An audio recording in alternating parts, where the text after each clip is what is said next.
is your favorite memory from your childhood? Okay, bird. I would say my favorite memory from my childhood would be when my mom she had went out to like a little gathering or outing or something, and my brother had came back from his dad's house. Yeah, he had came down from his dad's house over the summer, and so we were all in my mom's house for the summer. And keep in mind, I have 5 other siblings on my mom's side, so we were all in the house, and we lived in this little shotgun house. So if you're from New Orleans or the South, you know what a shotgun house is. But we pretty much played tag at night. My mom had told us before she left, she was like, when I come back, everybody better be asleep. And so we were like, okay, okay. But of course we weren't asleep. We were playing and doing all types of stuff. And so we were playing tag in the house at night, and it was like super dark in the house, so we were like running around and knocking stuff over, and we heard my mom like pull up into the driveway. So we were running and running and running back to the back to like act like we were sleeping, and my youngest sibling on my mom's side, he had tripped over a sack of potatoes that were in the kitchen. So when my mom opened the door, all she heard was my brother crying. He was like, "Mom," and we were like, "Oh, we're getting in trouble now." It was hilarious. Like, it wasn't funny at the time, but thinking back on it, it was super hilarious. That was one of my favorite summers. I don't even remember what summer it was. I think it was like 2013. Okay, next question. What's the most meaningful compliment you've ever received?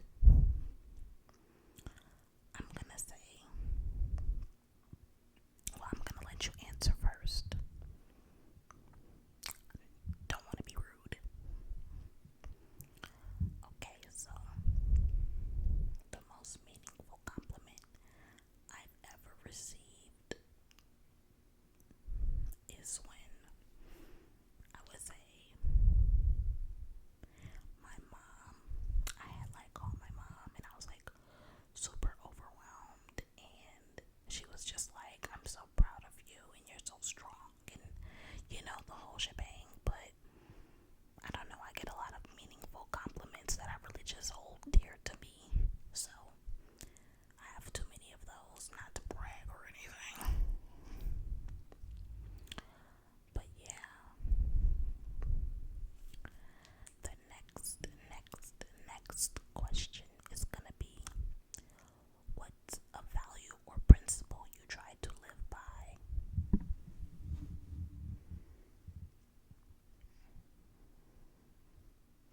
I like that one. That's a little, it's getting a little deep.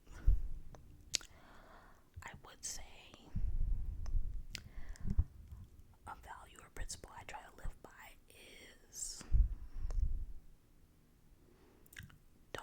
don't do things you wouldn't want done to you. I try to, like, sometimes you will get into a mindset of being selfish, and you'd like do things out of how you feel, which is 100% fine, but I try to not do things that I would not want done to me. That's what stops me from doing a lot of things. I don't want to do something that I know, like, I would think and be like, how would I react if this were done to me? So that's something. Okay. Next question is gonna be, do you believe people can change?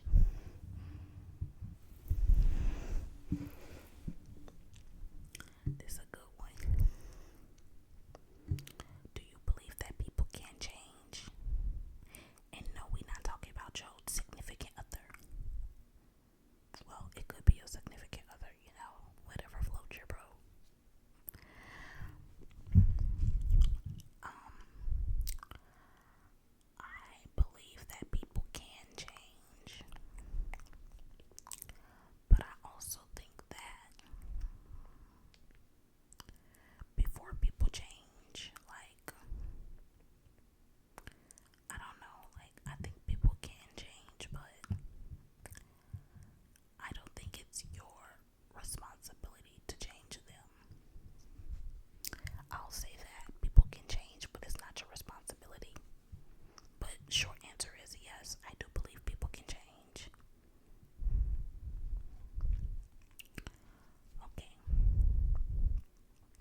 usually don't talk about.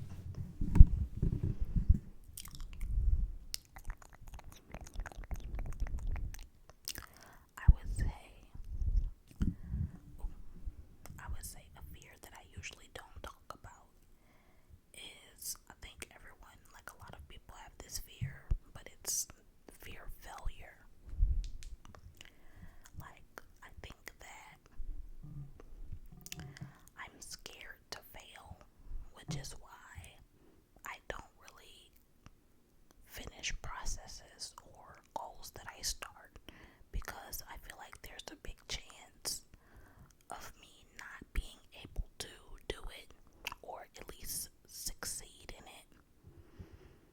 But as I've grown, I've noticed that you fail regardless if you don't try. Like, you've already failed the goal because you didn't start in the first place. And yeah, so I would say failing. But it's really like hard to see success when you come from a background of like seeing unsuccessfulness, you know? I don't know. But enough about me. On to the next question.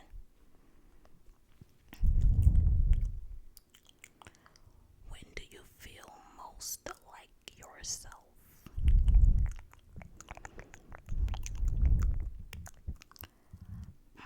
When do you feel most like yourself?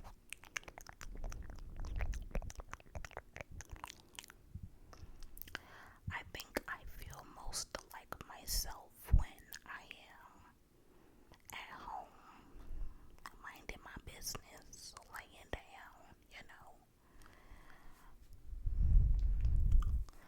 I feel most like myself when I'm like with, I would say, with like friends and family, but I feel like myself truly when I am at home doing whatever I'm doing, because that's just me, you know.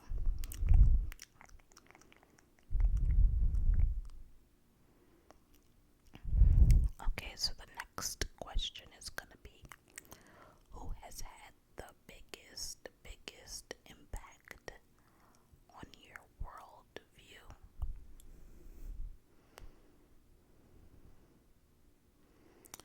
Who has had the biggest impact on your worldview? For me, I'm going to say that my TD, my TD had the biggest impact on my worldview. She's been very helpful so far, and she's been a great help with helping me find my sense of self and understanding that I don't have to belittle myself or dim my light to be where I want to be. She's been very helpful, and I'm very appreciative of that. I'm starting to see the world in a different light, especially with like coming into early adulthood. It's no game. It's not. Okay, so now we're gonna get more to like, love and relationships.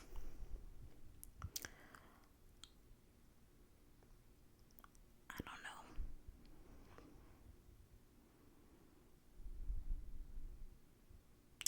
I don't like these questions. I just feel like, what you in my business for, and what I'm in your business for, like. But that's neither here nor there. So, for the first question, it states, what do you need to feel loved?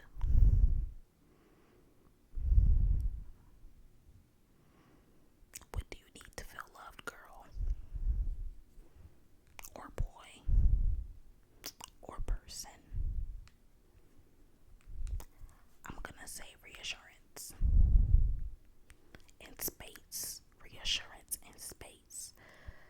The two don't belong in the same sentence, but if you have avoided attachment styles, you understand exactly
next question. Well, yeah, next question. Okay. What's a mistake that taught you a lot?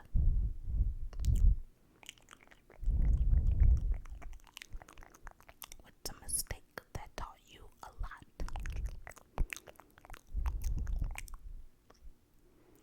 A mistake that taught me a lot was stop having survivor's guilt. I would say I had survivor's guilt a lot, and also start being more selfish.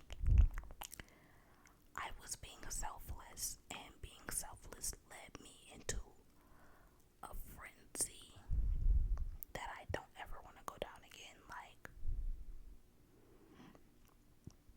I don't know, like, I would say definitely being selfless, start being more selfish, because at the end of the day, only you have you, and that's real. But what is a mistake? Oh, okay. What's a mistake that taught you a lot?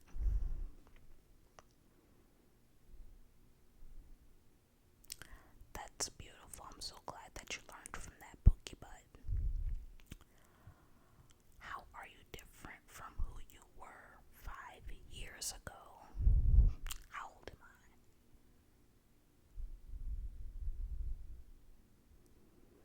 Okay.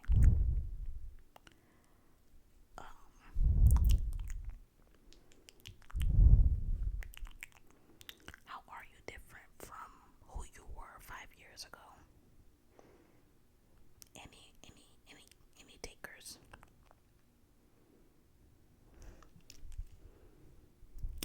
Okay. Perfect. I would say 5 years ago.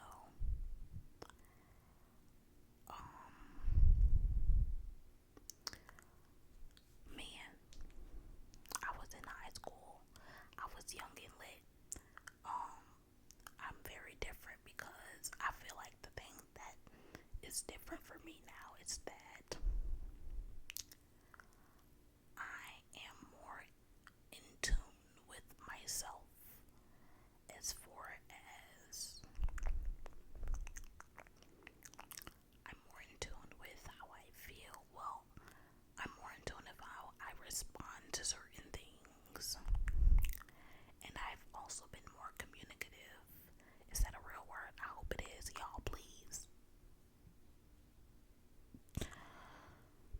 I would say I do. I try to communicate more on how I'm feeling rather than bottle it in, because I was a little emo kid at 16. I mean, I'm still a little hood bad, but I was an emo kid at 16, so it was really like turn around and die, you know? But it was only because I bottled up a lot of stuff that bothered me, and I never told anyone about it. I just kept it at that. But now, if I have a problem, I'm gonna let you know, like, hey, I didn't like what you did back there. Wasn't cool. But I still do it like days later. I'm like, hey, this is why I ghosted you for 48 hours. I didn't like what you said to me. It hurted my feelings. I do stuff like that. So, I mean, it's definitely a step further than just not saying anything at all and being mad forever, you know? So, hey. What's something you've forgiven yourself for?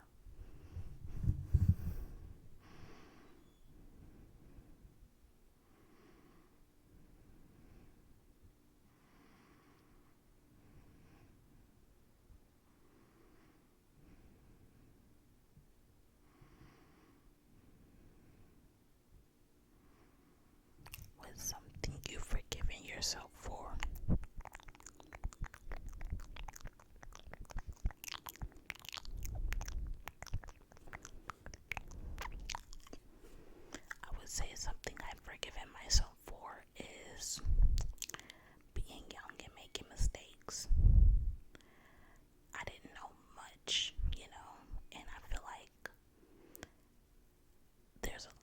things that you do now, like that, the things that you do back then matter.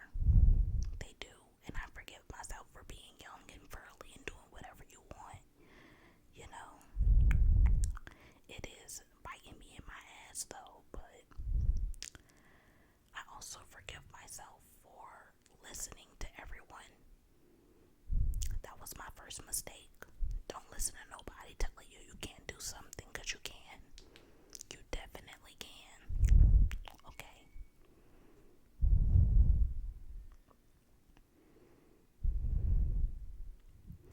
Who helped shape you into the person you are today? Who helped shape you into the person you are today?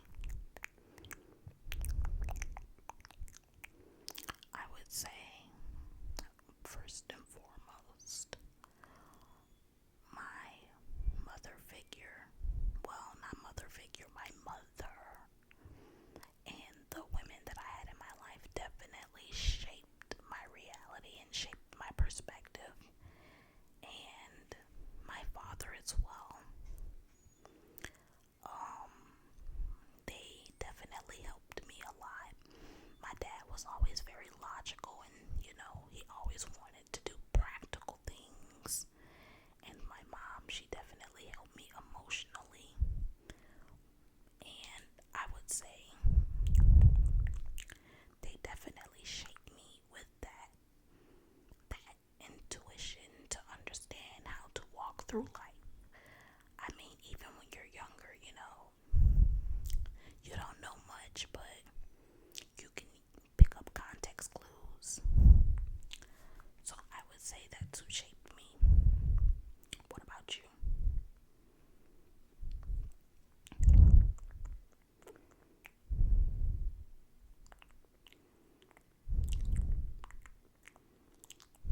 Okay, let's get into some future and dreams. Um, what is something you still want to accomplish? What is something you still want to accomplish?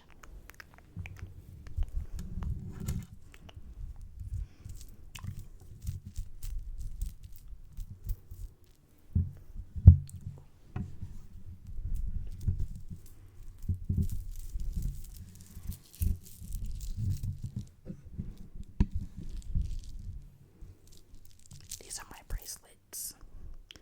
It's amethyst. I stole this bracelet from my sister, but that's neither here nor there. Something that I want to accomplish is getting, I want to get to at least 10,000 subscribers on YouTube before this year ends. Seems crazy, but it'll happen, I promise.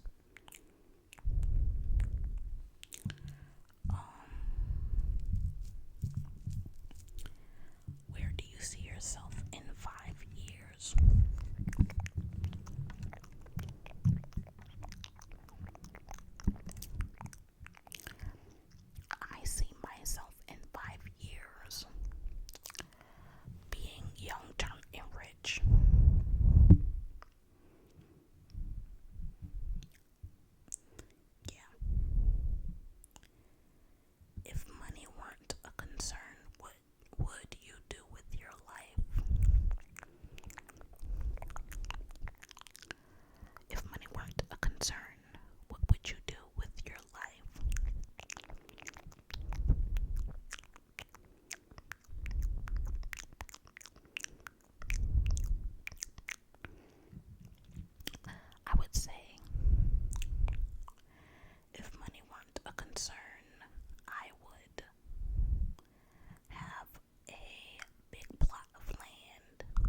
is a personal goal you're working on right now?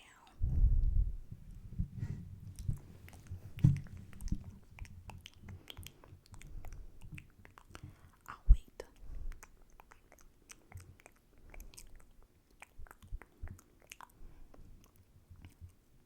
Okay. I would say a personal goal that I'm still working on right now is learning how to be consistent and building up the discipline to become consistent with anything that I do. Learning how to take care of myself and love myself for who I am. And overall, just being disciplined. A disciplined person is one of the hardest things to be. I'm telling you. And then the last, last question is gonna be, what legacy do you want to leave behind?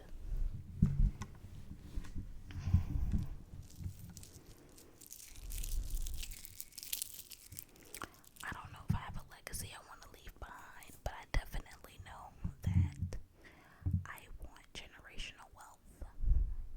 I want that old money wealth. I want to, I don't want to be like the richest person ever, but I know that I want to know that when I die, that my family is taken care of in a sense of being able to take what I've given them and flip it 10 times over. I want to have a family mansion. Now, I'm not going to build that mansion, but whatever they do with the money that I leave, get a mansion or whatever. I want a big mural of my face so they could be like, this is your great, great, great, great, great, great, great grandmother, second times removed on your cousin's uncle's dog side, and be like, this is who made it all happen. It started with her. You get what I'm saying? Like, I want it to be like that. And I want it to be like, oh, you're Don the Third. Yeah, I want it to be like that. Like, I want everybody to be like, yep, that's them right there. Like, I just